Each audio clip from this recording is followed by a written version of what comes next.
If you've been wanting to feel stronger and more stable through your hips and glutes, I highly recommend incorporating these foundational movements into your routine. Today, we're going to be slowing things down and focusing on control, alignment, and intentional movement.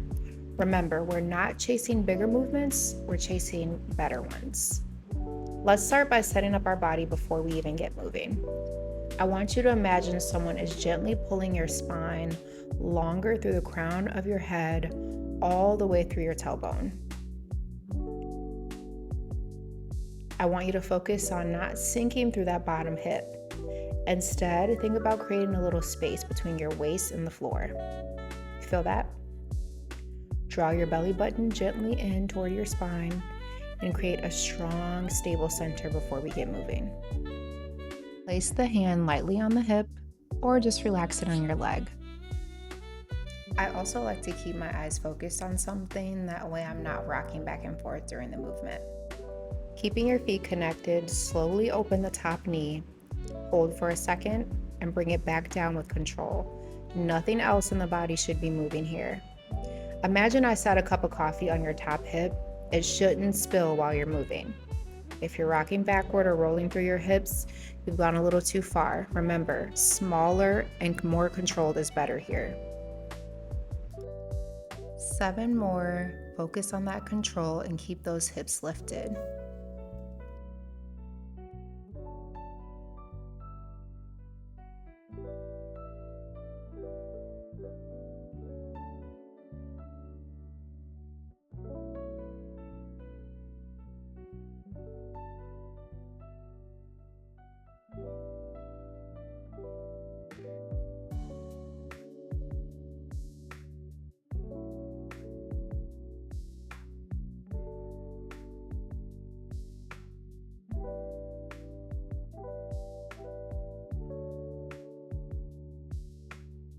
Mind to muscle on that outer glute.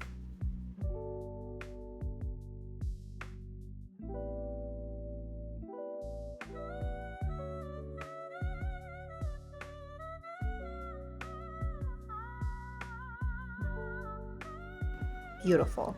Let's slowly make our way over to the other side and give our body the same love over here. Take a moment to reset your alignment.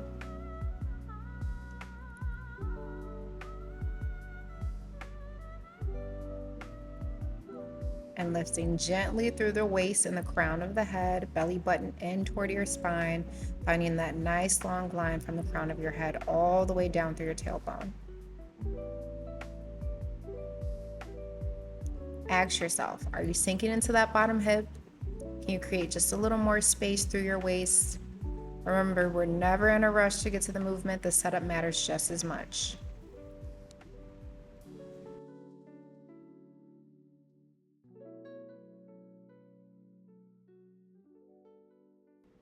Keeping the feet connected, we got 6 more here.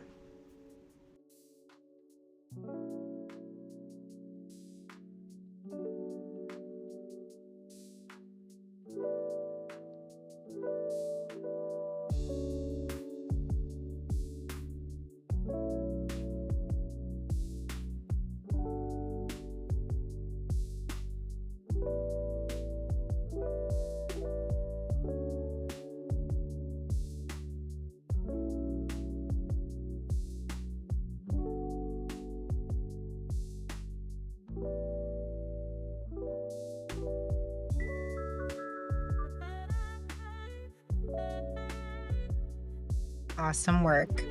From here, we're going to slowly roll onto our backs and move into our glute bridges next. Take this opportunity to reset your body and reconnect your breath. Now, before we lift, I want you to feel all corners of your feet pressing evenly into the floor. Keep your ribs soft, find that same center and alignment, and your core gently engaged. We're not throwing our hips toward the ceiling here. We're slowly peeling the spine away from the mat, one vertebrae at a time.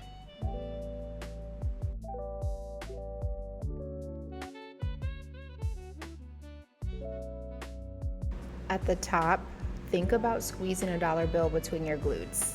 I know. Hold it there for just a second before slowly lowering back down with control. The lowering portion is just as important as the lift, so don't rush through that.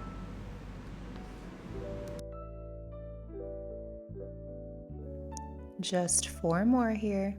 You got it.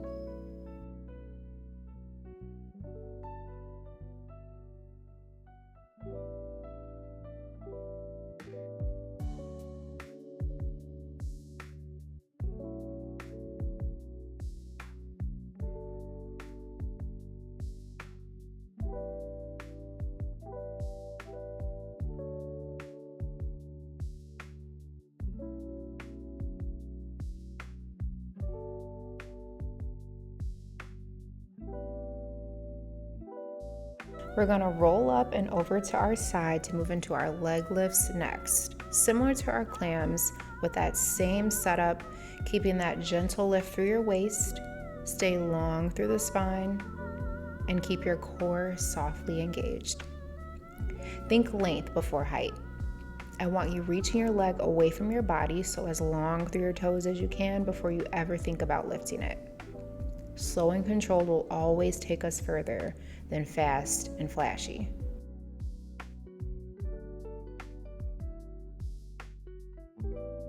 And if you need a moment to reset, go ahead and take that. You can see I did that here.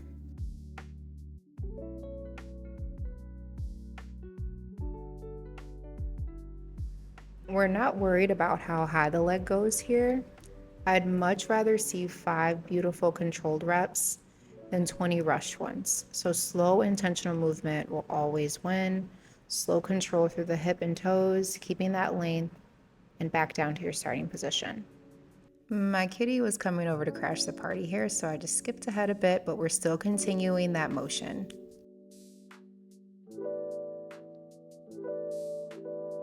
You can see that I placed my hand on my core just to make sure that I'm keeping my waist lifted and controlling that movement.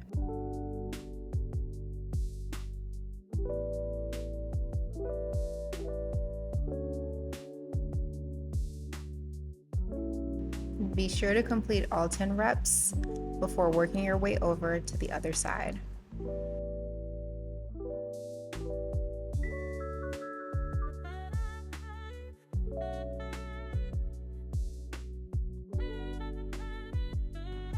Find that nice long line through your spine. Remember to create a little space between your waist and the mat, and reconnect to your breath before we begin.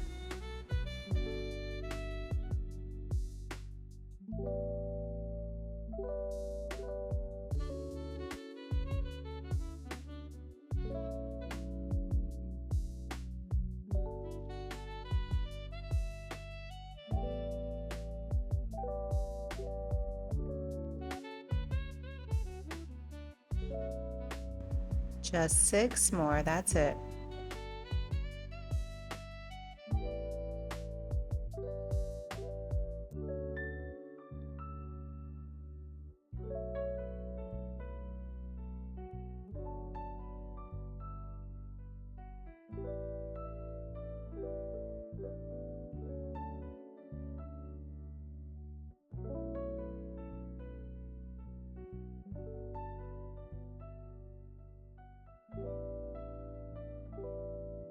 All right, let's rock our way over to all fours for our final movement. I usually take a moment here for a gentle stretch, so I'm just gonna push my hips back in a child's pose so that I get a good stretch through my arms, lower back, and hips. Hold this for as long as you need.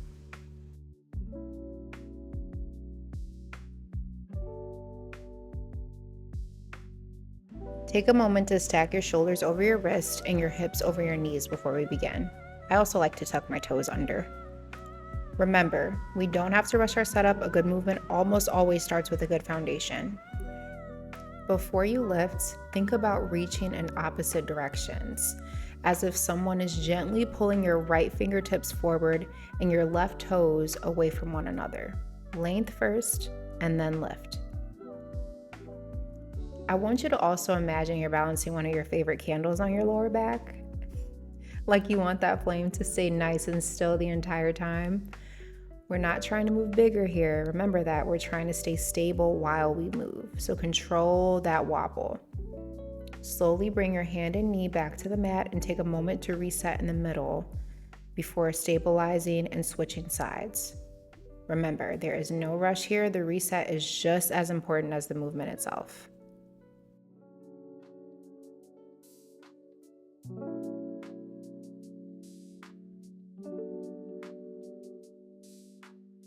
Six more. Take your time and focus on stabilizing your core.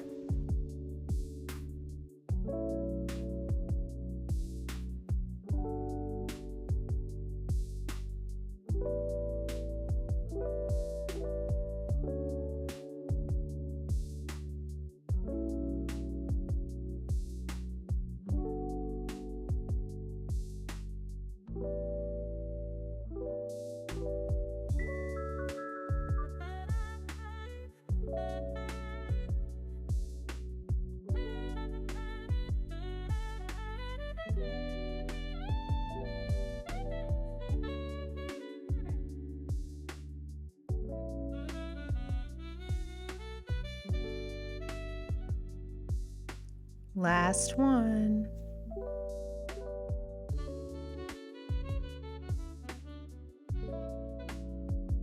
And that's it. Remember, movement doesn't have to be complicated to be effective. Sometimes it's coming back to these foundational movements and learning how to do them really, really well. Give yourself permission to slow down. Focus on quality over quantity and trust that consistency will do the rest. Your body will thank you for it.